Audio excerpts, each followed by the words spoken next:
Hi hello welcome back to our channel Jashwanth talks. ఎలా ఉన్నారండి అందరూ? నేనైతే చాలా బాగున్నాను. చూసారండి మా బాబు హడావిడి. సండే కదండి, మార్నింగే స్టార్ట్ చేశారు. ఈరోజే వీళ్ళకి 5:30కే తెల్లారిపోయిందనమాట.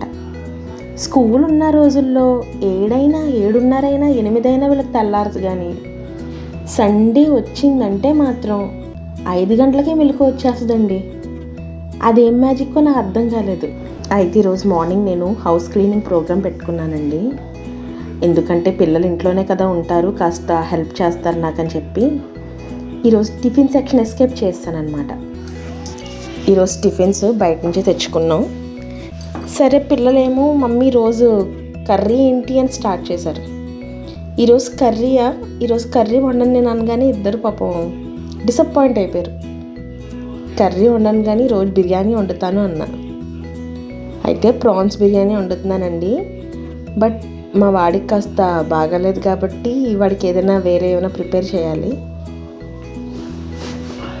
ఇంకా ప్రాన్స్ బిర్యానీ వండాలంటే ఇంక స్టార్ట్ అవుద్ది కదండి. గబగబా ఈ టిఫిన్స్ అన్నీ కంప్లీట్ చేసేసి మొత్తం ఇల్లంతా క్లీన్ చేసేసుకుని మనం ఈ కిచెన్ సెక్షన్ డ్యూటీలోకి వెళ్ళిపోవాలన్నమాట. ఈ కిచెన్ సెక్షన్ డ్యూటీలోకి వెళ్ళాలి అంటే ముందు పిల్లలతో వాళ్ళ వర్క్స్ అన్నీ చేయించేసి వాళ్ళని ముందు ఆడుకోవడానికి కిందకి పంపించేయాలి. కానీ రోజు ఎండ ఉందండి, విపరీతమైన ఎండ ఉందన్నమాట. అసలు బయటకు వెళ్ళి నుంచుంటుంటే డైరెక్ట్ కళ్ళల్లో కొడుతుంది ఎండ. మా ఇంట్లోకి ఎండ వస్తుందండి, అసలు అన్ని డోర్స్లోంచి ఎండ వచ్చేస్తుంది అన్నమాట.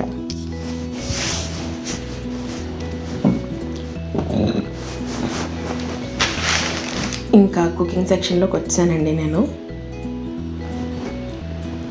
ప్రాన్స్ బిర్యానీ వండడానికి పెద్ద ఏమీ శ్రమ పడిపోవాల్సిన అవసరమే ఉండదండి.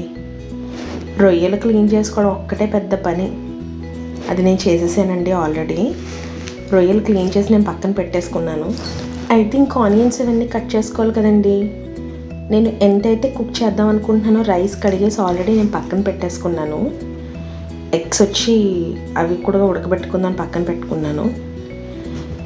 ఇంకా నేను ఫస్ట్ కుక్కర్ పెట్టుకుని ఫస్ట్ ఈ ప్రాన్స్ని నేను ఉప్పు, కారం, పసుపు వేసి ఫ్రై చేసేస్తానండి. ఇంకేమీ వేయను, ఫస్ట్ ఆయిల్ అలాంటివి ఏమీ వేయను. ఫస్ట్ ఇందులోనే పసుపు, ఉప్పు, కారం అన్నీ వేసేసి డైరెక్ట్ స్టవ్ మీద పెట్టేస్తాను.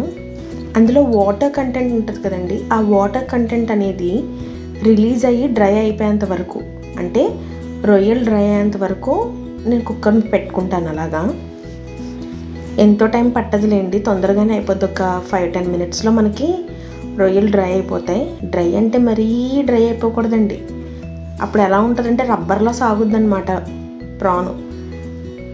మనకి వాటరీ కంటెంట్లా కనిపిస్తుంది, అది తడిగా ఉన్నట్టు అనిపిస్తుంది. అప్పుడు కట్టేసుకుని పక్కకు తీసేసుకుంటే ప్రాన్స్ మనకి సరిపోతుంది.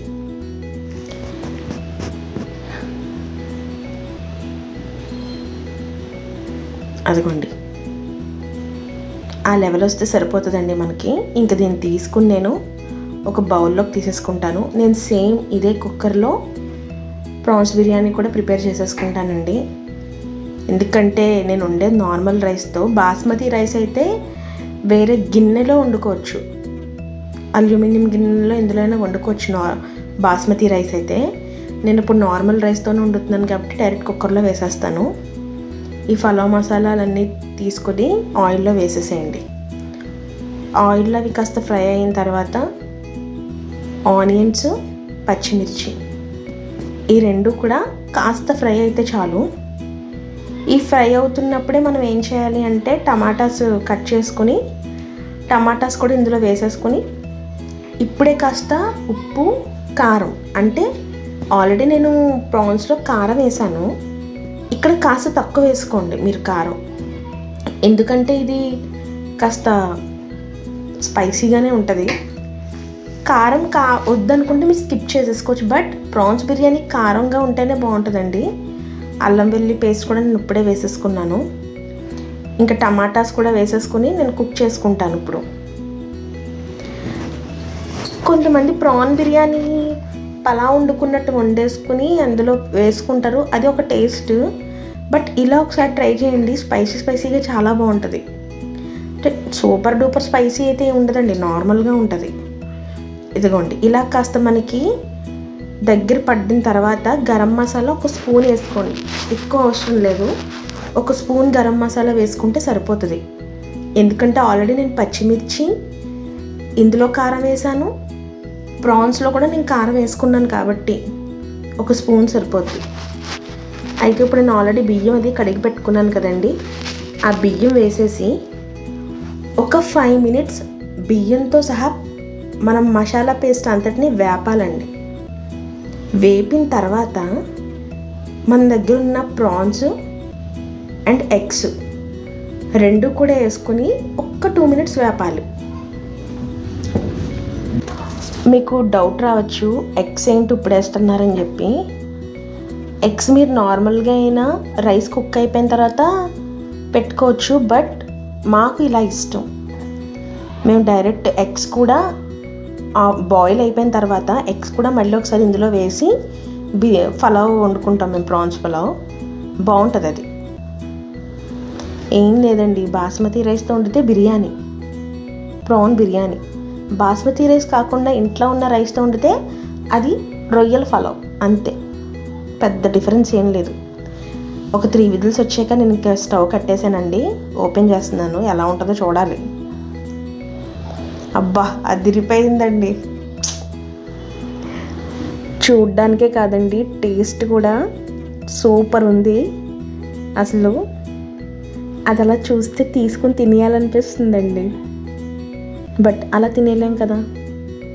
ఫస్ట్ మనం అందంగా గార్నిష్ చేసుకొని ఒక 2-3 ఫొటోస్ తీసుకుని అప్పుడు ఆస్వాదిస్తామన్నమాట. మా బాబుకి అయితే నేను కాస్త రైస్ వండానండి, అది పెడతాను వాడికి. అబ్బా ప్రాన్ మీరు స్మాష్ అయిపోయింది అనుకుంటారేమో, అలా ఏమీ అవ్వదండి. ప్రాన్గానే కనిపిస్తుంది మీకు, అదిగోండి అలాగా. ఇంకేముందండి, ఒకసారి పైనుంచి కిందకి అలాగా ట్రాన్స్ఫర్ చేసుకుని రైస్, అంటే మసాలా ఏమైనా కింద ఉంటే, మ్యాక్సిమం ఉండదు, ఉంటే అలా పైకి కిందకి షిఫ్ట్ చేసుకుని ఇలా ఒక డెకరేషన్ చేసుకుని ఒక 2-3 ఫొటోస్ తీసుకుని ఆ ప్లేట్ అలా తీసుకుని వెళ్ళి తినేయడమేనండి. నిజంగా టేస్ట్ ఉందండి, అదిరిపోయింది. ఈ రోజుకి ఇదేనండి వీడియో. ఈ వీడియో నచ్చితే లైక్ చేయండి, షేర్ చేయండి అండ్ మర్చిపోకుండా సబ్స్క్రైబ్ చేసుకోండి. థ్యాంక్ యూ, బాయ్ అండి.